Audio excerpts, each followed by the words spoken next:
Welcome to the Laverne Church of the Brethren's weekly audio message. Here at the Laverne Church of the Brethren, we create a Christian community called by Christ to be inclusive, caring, and peace-minded. We affirm that people of any race, ethnic identity, gender identity, sexual orientation, ability, age, economic status, faith tradition, or life situation are welcome in our congregation. We believe in compassionate service, stewardship of creation, respect for diversity, and nonviolent reconciliation for differences among all people, nations, and faith traditions. We claim no creed but the New Testament as exemplified by the life of Christ. We strive to follow the way of Jesus. And through these efforts, we seek to grow ever closer to the mind and heart of God. And now let us ground ourselves as we enter into today's message. For today's seen and unseen reflection, I brought a memoir. This verse from Hebrews 13 gave me some focus. Be not forgetful to entertain strangers, for thereby some have entertained angels unaware. Why do the snowplows keep flashing their headlights at us? My wife asked, her voice rising. I don't know. Maybe they want me to turn my lights on. I snapped. I checked my light switch. It was already on. I turned it off, then on again. I couldn't tell the difference.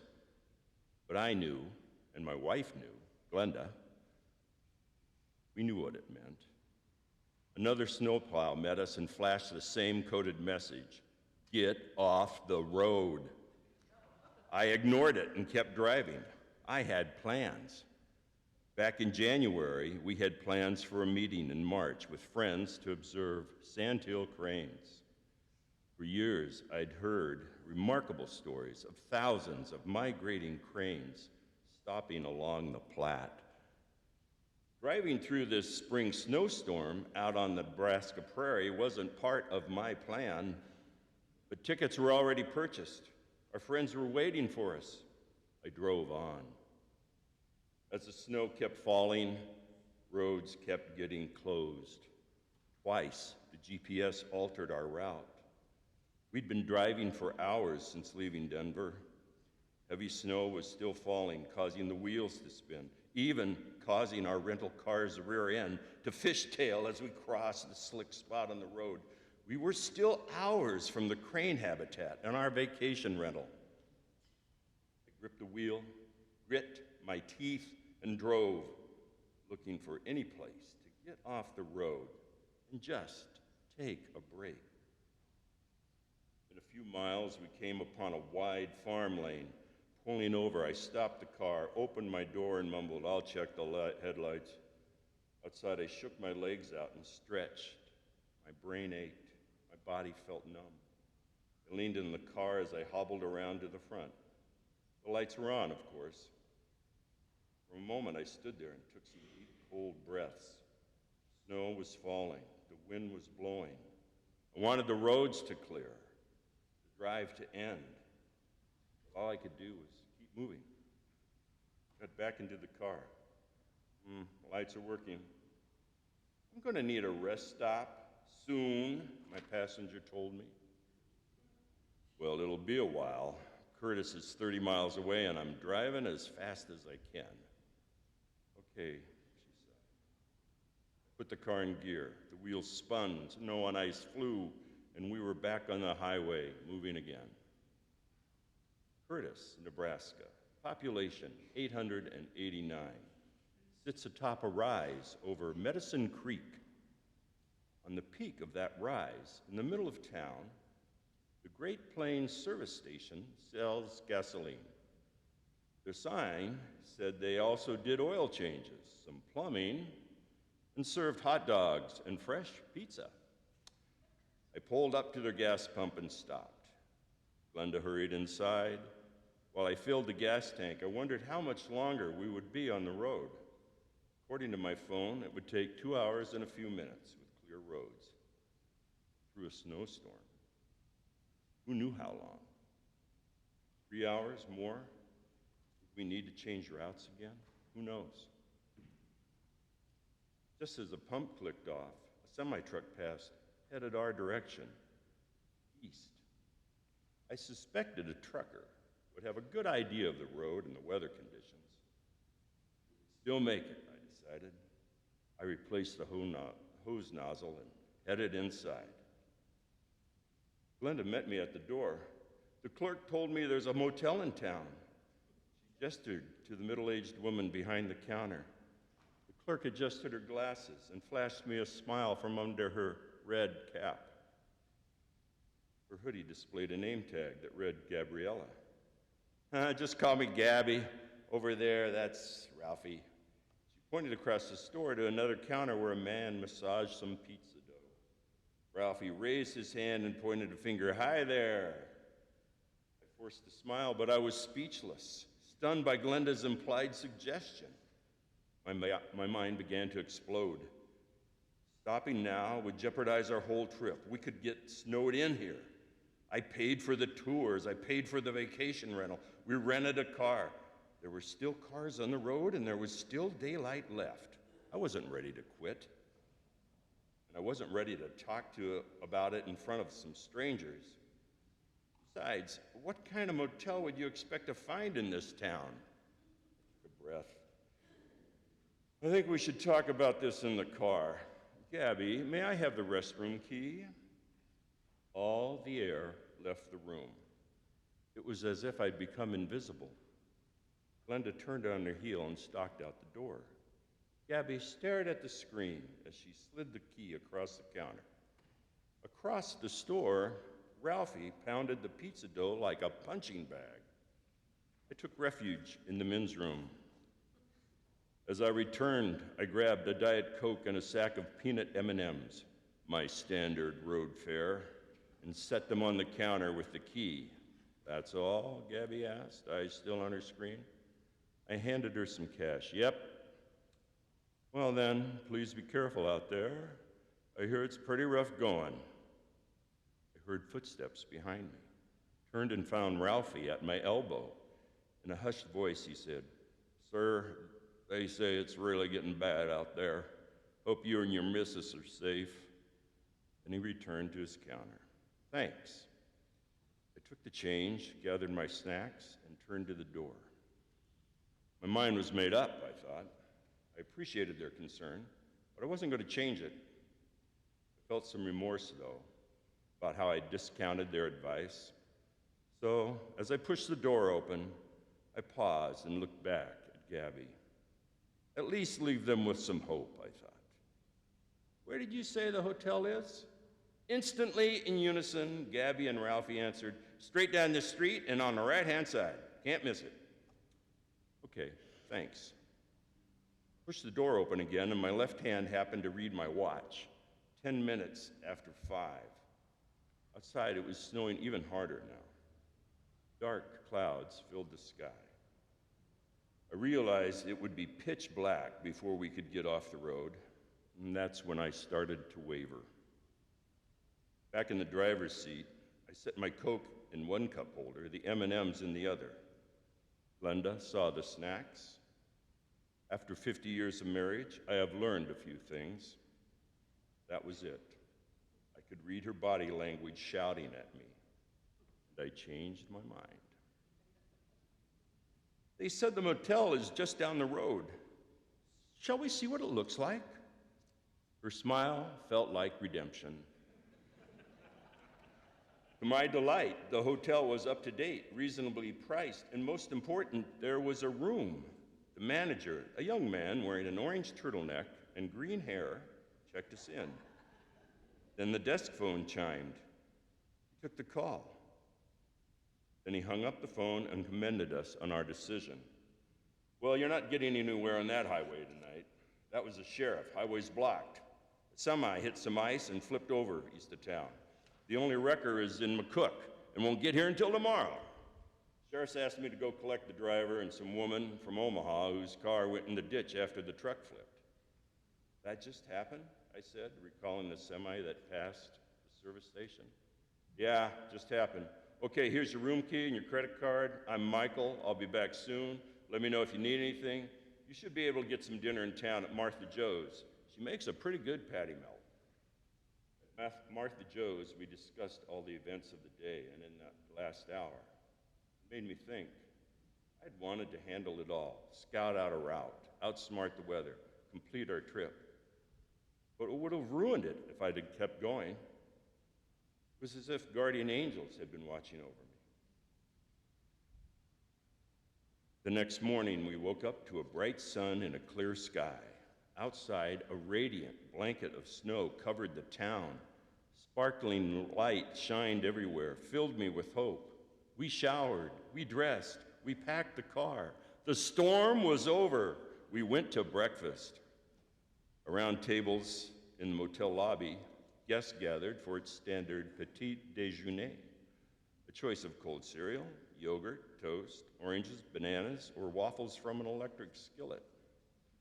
Truckers trying to get back on schedule sat with their iPads getting highway and weather reports. Michael introduced us to Kiki, the woman from Omaha whose car was still in the ditch.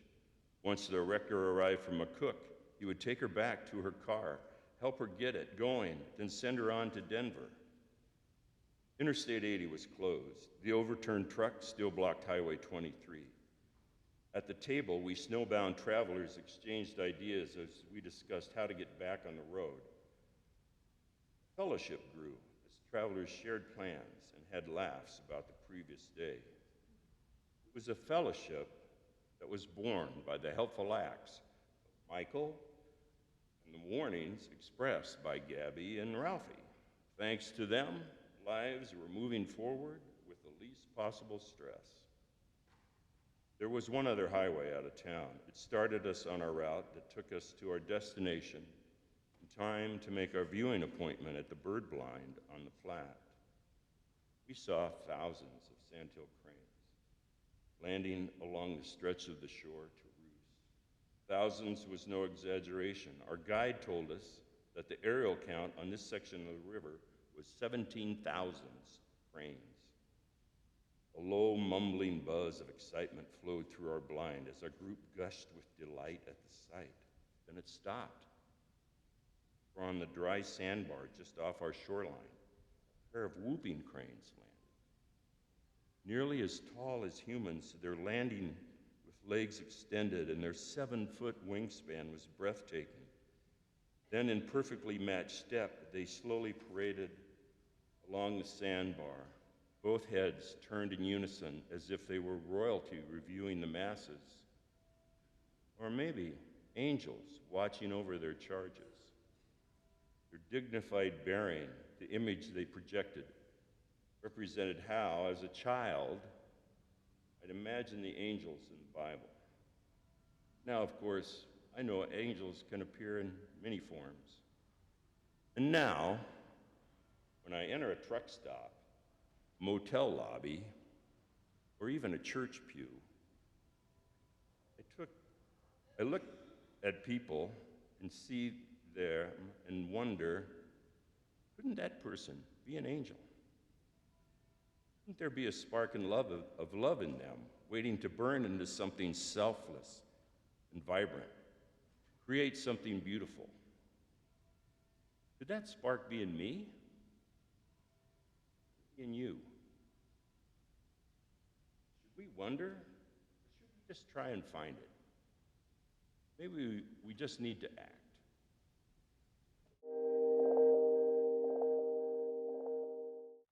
The scripture this morning is one whole verse from Matthew 27. So look alive or you might miss it. Besides, while he, Pilate, was sitting on the judgment seat, his wife sent word to him, "Have nothing to do with that righteous man, for I have suffered much because of him today in a dream." I would like to thank everyone here for allowing me to begin my first week of bonus time with you as your interim co-pastor.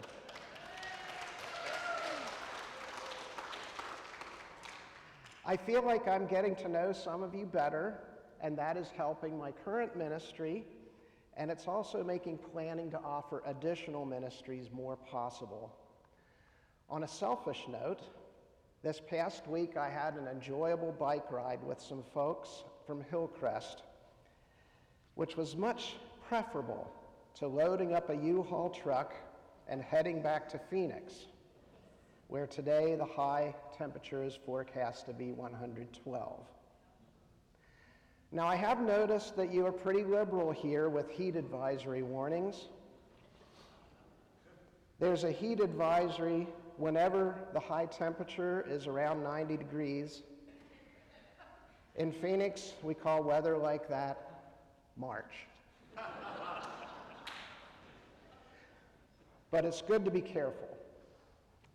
The shirt I am wearing was a gift from an Indonesian student volunteer for Mennonite Central Committee, who we were hosting in our home. Bobby was working with a ministry to mentally challenged adults.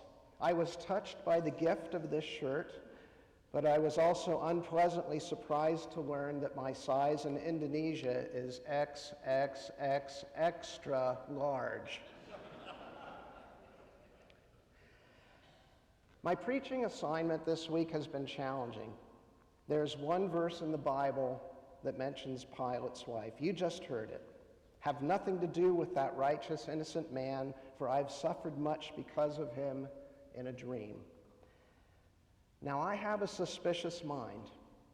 Was Pilate's wife most concerned about the righteous, innocent man? Or was she more concerned that she was troubled by a dream?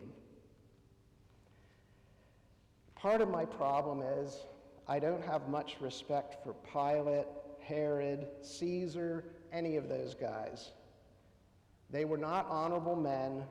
Their word was not their bond. They believed in power over people, maintaining their power, and for some of them getting promotions. What are the chances of one of these guys marrying well? What are the chances of Pilate's wife being a compassionate person who cared about injustice? To moderate my bias, I decided to look at how the Gospel of Matthew uses dreams in its narrating of Jesus' story. First, we have to realize that the way we view dreams is different than folks during Bible times. We think of dreams as something that happen internally to us. The best way I could figure out to explain this would be to sing a line for you. A dream is a wish your heart makes when you're fast asleep. Poor Amanda. She's thinking I'm gone for a couple weeks, and I come back, and my co-pastor is quoting from Cinderella in a sermon. A dream is a wish your heart makes when you're fast asleep. It happens inside you. Or, to say it more formally, it's a way of your subconscious, that part of your mind that's below consciousness, trying to communicate with your conscious mind about something. But it's all happening inside you.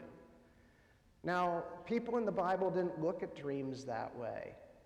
They looked at dreams as spirit being outside of you, communicating to you through the use of the dream, so that a spirit outside of you was communicating to you through the dream. All of the dreams recorded in the Gospel of Matthew protect the life of Jesus. I didn't realize this, but Joseph, Mary's husband, mother of Jesus, Joseph had 4 dreams. I only remembered maybe 1 or 2. The first, remember, he was going to put Mary away because she was with child, and he knew that he was not responsible. And then in a dream, he is told not to do that. Not only that, take Mary as your wife and name the child Jesus. In a dream, Joseph is told to flee along with his family to Egypt, rescuing his family from persecution. In a dream, Joseph is told to return from Israel to Egypt with the child and his mother. And in the fourth dream, Joseph is told to withdraw to Galilee and establish residence in Nazareth. Why? Because Herod was still ruler. I think it was a different Herod, but possibly those two Herods had had some conversations about a birth that happened that they were wondering about. Next dream in Matthew. Remember Herod's interaction with the wise men? Before they find Jesus, the wise men go to Herod and tell him what they're there for, and Herod said, "Well, go and search diligently for the young child, and when you find him, tell me, so that I may worship him."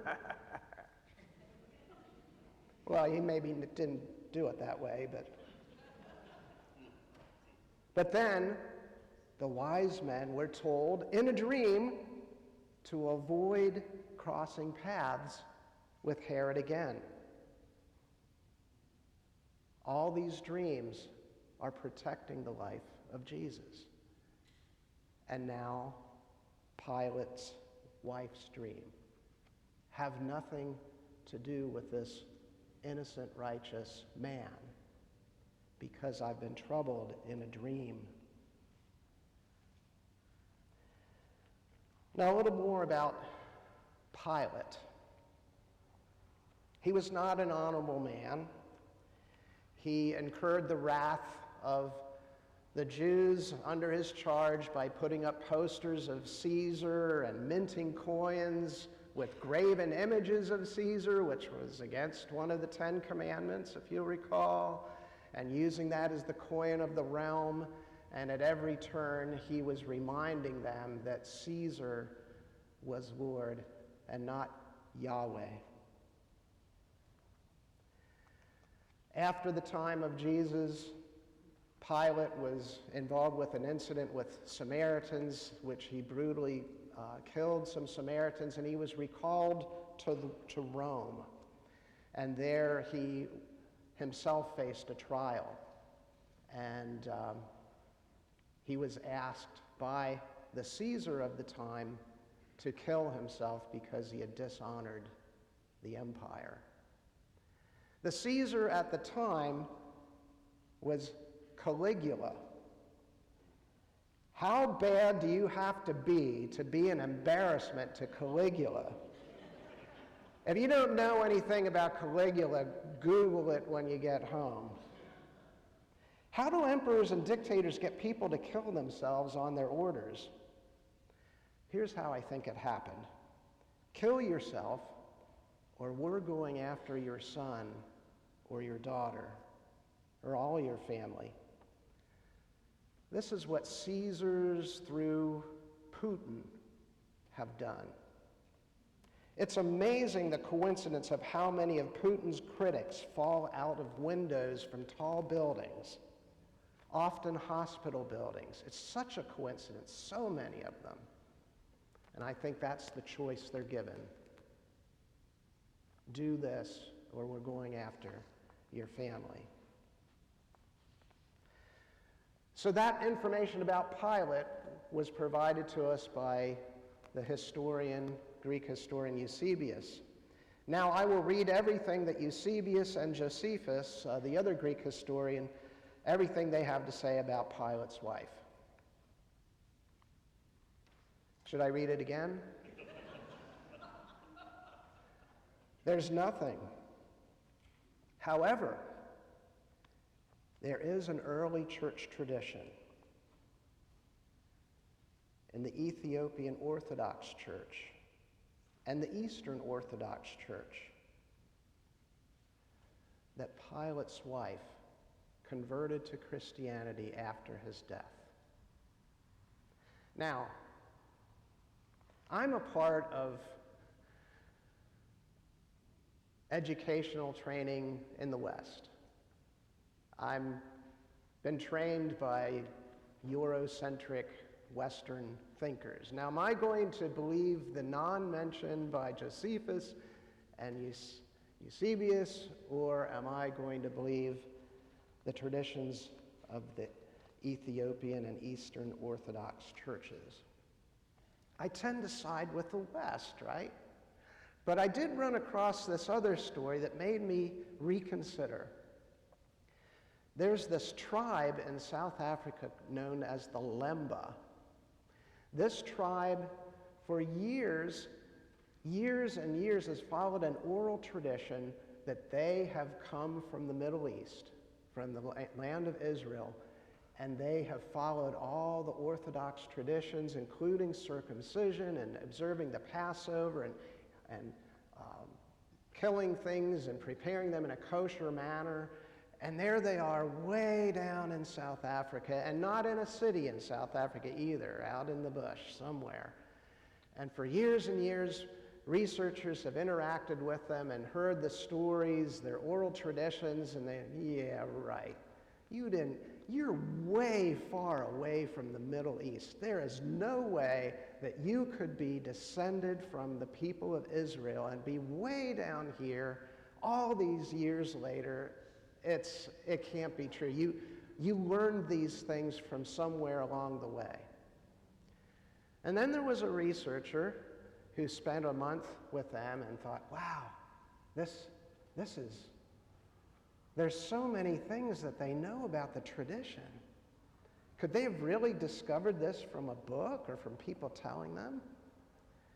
So he decided to take some DNA. And guess what he found? 10% of the Lemba were descendants of 3 different tribes from the land of Israel. So it made me reconsider my Western tradition and my Western bias, and to look again at the Eastern tradition, part of which is found in the apocryphal Acts of Paul. It says that Pilate's wife received baptism from the Apostle Paul, the apostle to the Gentiles. And in the apocryphal Gospel of Nicodemus, she is called Procula. And beginning in the late 4th or early 5th century, Pilate's wife is known as Claudia Procula. Unnamed in the Gospel, but given a name by the early church. Pilate would not free Christ from the fate before him. But after her husband's death, Claudia Procula is said to embrace Christianity. After living her life in the utmost goodness and piety, she surrendered her soul in peace. There are other accounts, however, which say that she was a Christian martyr.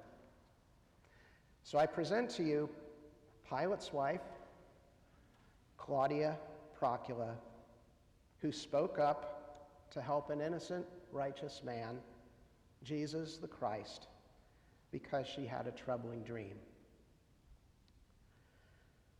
These days, our headlines hit us like bad dreams. War in Gaza, climate change, threats to democracy here and around the world. All these things made worse, seemingly, by the inaction of world leaders. Last year in Phoenix, there were 52 days of 110-degree temperatures or higher. And I saw recently that when it's 110 or higher at the sidewalk inside the city, it's 160 degrees. Last I heard, 9 people have already died from heat exposure in Phoenix, including a 10-year-old boy whose family had just moved to Phoenix from Missouri, and they thought it was a good idea to go hiking on South Mountain when it was 113 degrees. A friend of mine who went to school with Phil Hofer, I discovered, spoke with the Minister of Agriculture in Malawi. Now, in Africa, the Minister of Agriculture would tell the farmers there these little sayings about when they should plant and when they should harvest and things they could anticipate. Kind of like in the East, I think there was a saying something like, when the oak leaves are the size of a mouse's ear, it's time to plant corn. You know, something like that. Easterners can correct me later. Climate has changed so much in Malawi. When the farmers ask the Minister of Agriculture when they should plant and anticipate harvest, he doesn't know what to tell them. It's so different. There's a church on a coastline in England. It was at one time a vast cathedral, and the population of the village it served declined, and so did the church membership, and they did very creative, adaptive thinking, and they used some of the cathedral building materials to build a smaller church inside the cathedral where they could seat maybe 100 people, and they could continue to serve the village nearby with ministry that was very important to the village. And they did this creative, adaptive thinking. They had creative ministries. But at the same time, what was happening along the coastline was that every year they were losing 5 feet of coastline because of climate change and the ocean taken away. So they did everything right. They were creative, they were adaptive, they had creative ministries. But within 15 years, the village and the church will be in the sea. Now, these are things that we don't have a whole lot of control over, right? We can speak up, and it's good that we do. But we all have personal voices that we can add to be helpful to people in need and people who are innocent. I was reminded of my last visit to Phoenix, where I attended a memorial service for my friend Karen Walters. Karen Walters, when she was in high school, was her class valedictorian. But it was the 60s in Tempe, Arizona, and it was considered an embarrassment for the high school to have a valedictorian who was a woman. And so they declared the true valedictorian was the highest GPA, grade point average man that was available. And that person gave the valedictory speech. She never forgot that. And how would you? But one thing that she did with that feeling that she had was she used her power to fight unfairness. Her oldest son was intellectually disabled. And as he was growing up in the same schools in Tempe, she noticed that there, when he got to high school, there was a pep rally for all the sports except not for the Special Olympics. So she went to the school authorities and said, I think there should be a pep rally for people involved in the Special Olympics. And they said, we've never done that before. She said, this year is a great time to start. And they did. She noticed there was a prom that was geared mostly toward regular students. She went to the school authorities. What about a prom for special students? We've never done that before. Well, this year would be a great time to start. And they did. This congregation and its participants have a history of speaking up for the left out, the picked on, the disadvantaged, the innocent. I pray that this tradition continues as a congregation and we as individuals. The opportunities for faithful witness are coming at us fast and furious. Amen.